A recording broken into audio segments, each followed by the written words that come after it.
Capítulo 35. No dia seguinte, decidi fazer uma busca completa nas coisas de meu pai. Todos acharam estranho meu aparente interesse pelos pertences do falecido, que haviam permanecido intactos desde sua morte. Mas eu estava procurando algo que nem sabia mesmo se existia, e não podia perder tempo. Marcela foi a única que se prontificou a me ajudar. Minha irmã havia tirado o luto finalmente e parecia decidida a fazer uma limpa nas coisas de seu mané Felipe para doar aos funcionários da fazenda. Segundo ela, as roupas seriam de grande utilidade aos peões e os pertences de mais valor poderiam ser vendidos para angariar fundos para o pagamento da dívida.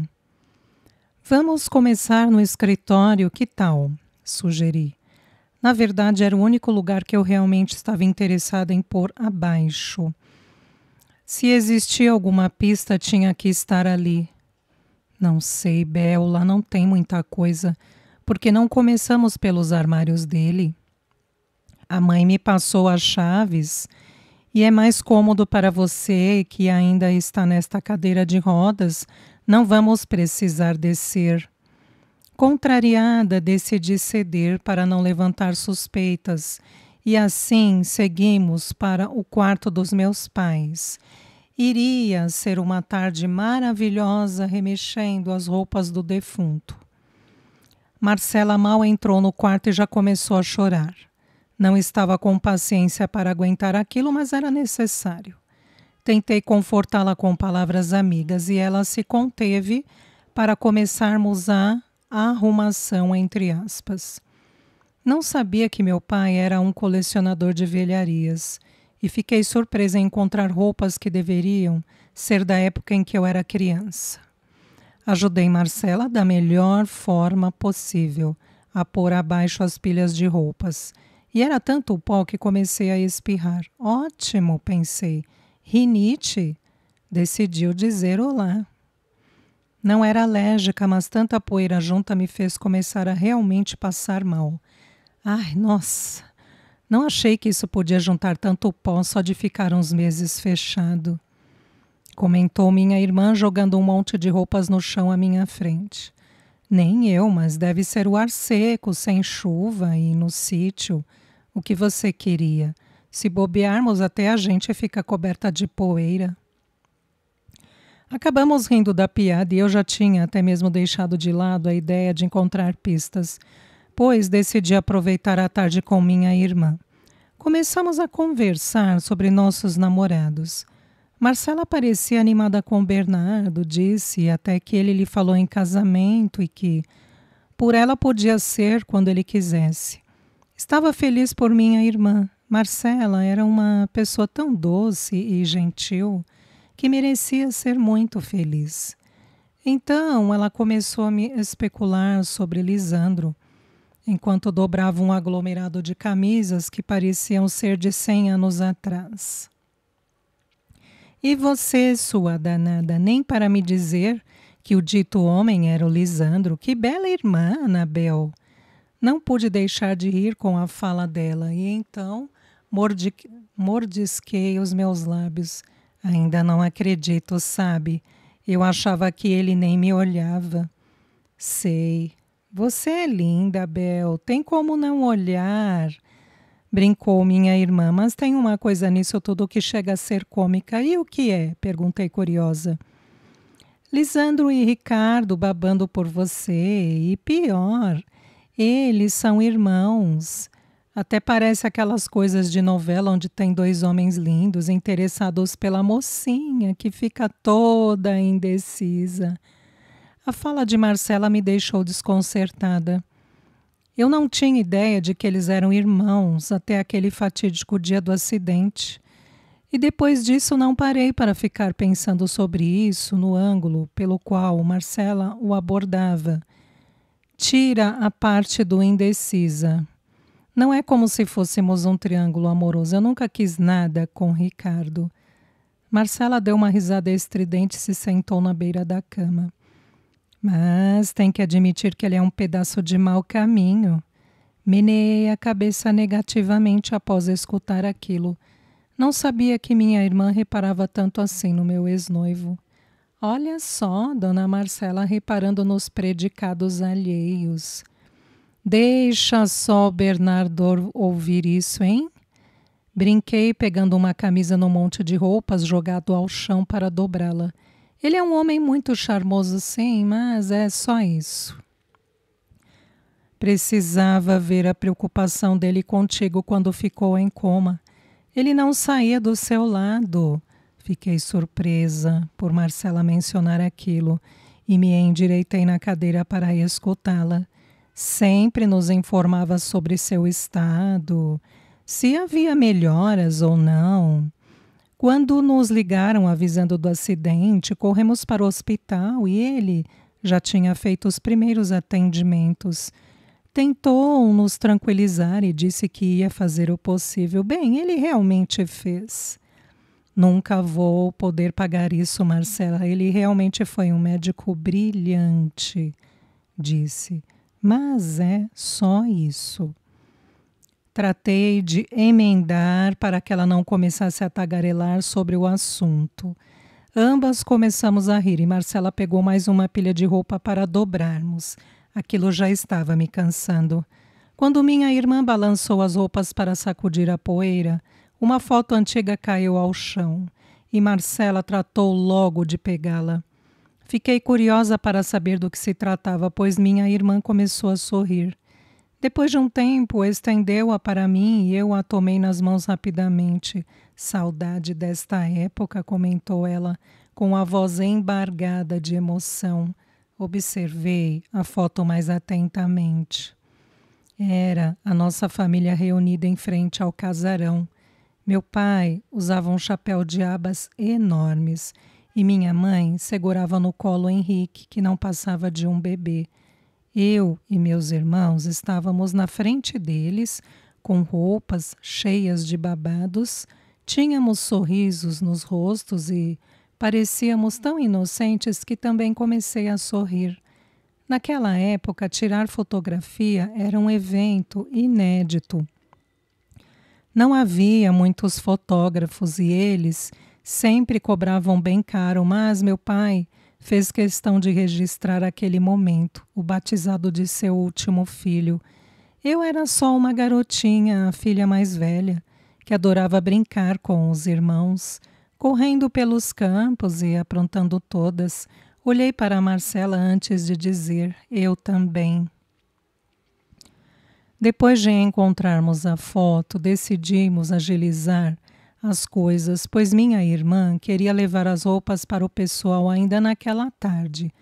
E eu tinha outros planos, como revirar o escritório, então tratei de ajudá-la com mais empenho, já que a ideia havia sido minha. Perto da hora do almoço, tínhamos arrumado tudo e estávamos muito cansadas. Marcela colocou as roupas em sacolas, separando-as por peças, já que o seu senso de arrumação não a deixou embolar tudo e ensacar como eu faria para andar mais depressa.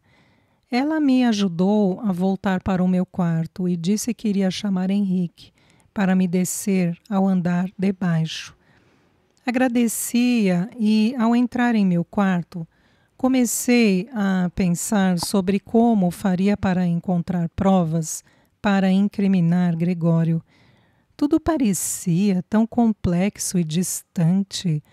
Ele não deixara rastro algum para ninguém botar defeito, se é que existia um. E não era apenas implicância minha. Meus pensamentos foram interrompidos quando a porta do quarto foi escancarada. Era meu irmão que viera me buscar, acompanhado de nossa mãe. Ela sempre levava a cadeira. Está com fome? Perguntou minha mãe com um sorriso cálido. Não muito. Senti-me constrangida quando meu irmão me levantou e começou a caminhar comigo em seus braços. Precisava se alimentar direito para voltar à ativa, comentou ele com um tom animado. Henrique parecia muito feliz naquela manhã. Seu irmão tem razão, filha, não pode descuidar da saúde. Era incrível como eles conseguiam ser tão normais e conversar sobre minha alimentação. Quando o mundo ao nosso redor estava desmoronando, a fazenda estava passando por um processo de corte de gastos que implicava na demissão de muitos funcionários e, entre outras coisas, para que pudéssemos juntar o dinheiro da próxima parcela milionária. Não era justo. Não era justo conosco que tínhamos que fazer isso. Não era justo com aquelas pessoas que tinham que arranjar outros empregos, após terem dedicado parte de suas vidas à fazenda. E parecia ainda pior, porque foi um dinheiro gasto em jogos. Não foi para salvar a vida de ninguém, foi simplesmente um capricho de meu pai. Senti-me frustrada com a situação e só conseguia pensar nas maneiras de resolvê-la. Minha cabeça parecia que ia explodir. Yaya serviu o almoço e lançou-me um olhar preocupado quando eu disse que não tinha fome. Estava mais empenhada em revirar o escritório do que em comer. Eu tinha que fazer aquilo de uma vez. Um tanto desajeitada, guiei minha cadeira de rodas pela casa e fui para o escritório. Após entrar, fechei a porta e encarei o ambiente soltando um suspiro. Não seria nada fácil e eu provavelmente só iria alcançar as partes mais baixas da estante e as gavetas, mas já era alguma coisa. Optei por começar pela escrivaninha e assim que me aproximei dela, vi um jornal do dia sobre a mesa. Peguei-o curiosa e a manchete que estampava a primeira capa fez meu coração disparar. Polícia tem novas informações para desvendar o caso Marlon Gouveia. No corpo do texto, dizia que haviam encontrado o telefone celular da vítima e estavam verificando as últimas chamadas que ele recebeu, bem como as mensagens. Havia um número desconhecido que tinha ligado para ele várias vezes naquela noite e era a principal pista para chegarem a um suspeito.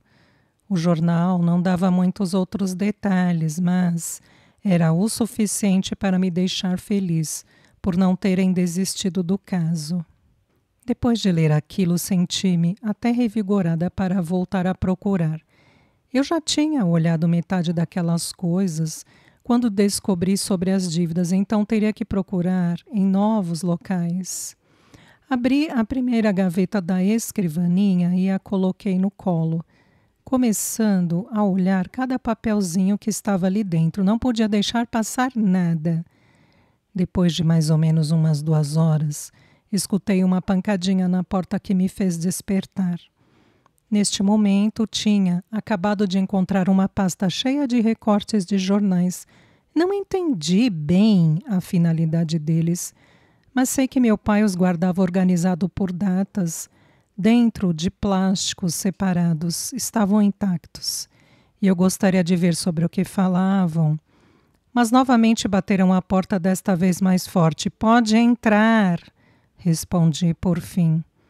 Não muito tempo depois, Henrique adentrou o escritório com os olhos assustados e estava mais branco do que algodão. Olhei-o de maneira interrogativa, a fim de que começasse a me dizer imediatamente o que estava acontecendo. E quando ia abrir a boca para perguntar algo, ele começou a falar. "Bel, os funcionários estão irados. Estão ameaçando apedrejar nossa casa se não pagarmos os seus direitos." Fiquei olhando para ele, perplexa com o que acabara de dizer. Engoli em seco e deixei a pasta de lado. "O quê? Mas por quê? Do que você está falando?" "Nós tivemos que demitir um pessoal, já dissemos para eles que a fazenda está passando por uma fase ruim, e não temos como mantê-los. Mas são pessoas que passaram grande parte da vida aqui. E eles querem receber seus direitos, que por lei eles têm. Acontece que não temos dinheiro para pagar todo mundo." Ouvia o meu irmão atentamente, enquanto tentava encontrar uma solução, e suspirei fundo assim que ele terminou. Onde eles estão? Perguntei. Lá fora, estão com paus e pedras nas mãos. Sei que isso é irracional, mas eles estão super zangados, não sei mais o que dizer. Apesar de ser responsável e tudo mais, Henrique ainda era muito jovem e não sabia como lidar com certas situações. Não que eu soubesse, mas queria conversar com aquelas pessoas e fazê-las entender que estávamos todos na mesma situação. Me leva até lá, eu vou conversar com eles. Pedi, já tentando direcionar minha cadeira para sair do cômodo. Eu não tenho ideia do que dizer, mas vou tentar. Não acho que seja uma boa ideia, disse Henrique, vindo até mim para empurrar minha cadeira. Talvez ele tivesse razão, mas não podia deixar que eles quebrassem tudo, pois não iria resolver nada. Nós iríamos continuar devendo para eles do mesmo jeito. Eu tinha que convencê-los disso. Não custa tentar. Henrique levou-me para o alpendre e a algazarra era realmente grande. Lisandro estava discutindo com alguns rapazes e minha mãe estava na escada, amparada por Marcela que pedia silêncio. O pessoal realmente tinha paus e pedras nas mãos e estavam tão revoltados que mal notaram a minha chegada. Eram pessoas simples, batalhadoras, e que dependiam do salário para sustentar suas famílias. Eu sabia disso. Já tinha vivido em situações parecidas, e ser colocado no olho da rua não era uma coisa agradável. Mas também não podíamos ficar se aproveitando deles, fazendo-os trabalhar com a promessa de que iriam receber, sem que tivéssemos dinheiro para pagá-los. Ambas as situações eram complicadas. Pessoal, por favor, pedi, mas não consegui capturar a atenção dos funcionários. Eles falavam tão alto que por mais que eu gritasse não iriam me ouvir. Então coloquei os dedos na boca como meu pai me ensinara quando era criança e assoviei tão alto quanto ele. Todos me olharam surpresos. Pessoal, 1 minuto de atenção é tudo o que eu peço. Dessa vez, minha voz se sobressaiu às deles, e todos estavam prestando atenção em mim, inclusive Lisandro. Gostaria de entender o que vocês estão fazendo. Muitas vozes foram ouvidas, e novamente eles começaram a falar ao mesmo tempo, sem que eu pudesse entender nada. Antes que eu conseguisse pedir calma, Lisandro pediu silêncio e eles voltaram a se calar. 1 de cada vez, bradou ele irritado. Escute aqui, senhorita, disse um homem de barba cerrada e expressões zangadas. Vocês acham que nós somos idiota? Nós trabalha, que nem condenado nessa terra, e vocês mandam nós embora como se nós fosse cachorro? Nós quer receber nosso dinheiro. Ele foi apoiado por uma grande maioria que soltavam urros de incentivo. Se vocês não pagar o nós vai quebrar tudo nesta fazenda. Segurei-me para não ser mal educada com aquele senhor, mas estava sendo bem difícil. Como podia dizer aquelas coisas? Quando foi que os tratamos como cachorros? A minha vontade era de lhe passar um sermão, porém não foi o que eu fiz. Tentei ponderar o meu tom de voz e falei o mais séria possível. Nós não estamos achando que vocês são idiotas ou coisa parecida. Justamente por não pensarmos assim, é que estamos lhe dando a liberdade para que possam encontrar novos empregos. Fiz uma pausa a fim de enfatizar que estávamos lhe dando escolhas. Estamos quebrados. Não temos dinheiro para mantê-los, por mais que haja serviço a ser feito. Temos que pagar uma dívida milionária a Gregório de Azevedo. Acho que isso já é de conhecimento de todos. E não podemos ficar iludindo vocês. Iremos pagar o que devemos a cada um, mas vocês precisam ter paciência. Se quebrarem tudo o que ainda nos resta, jamais receberão nada. Mas nós tem fio para cuidar, nós precisa do dinheiro para comprar comida e já está bem atrasado, protestou uma mulher que trazia uma criança nos braços. Eu sei disso e estamos esperando o dinheiro da venda do gado de corte para pagá-los. Se não tudo, pelo menos o suficiente para que cada um faça suas compras. Era verdade. Henrique estava contando com aquele dinheiro para pagar os funcionários. Mas o cheque do frigorífico só iria cair na próxima semana. Acreditem em mim, não temos a intenção de enganá-los. Vocês trabalharam para nós durante toda a vida.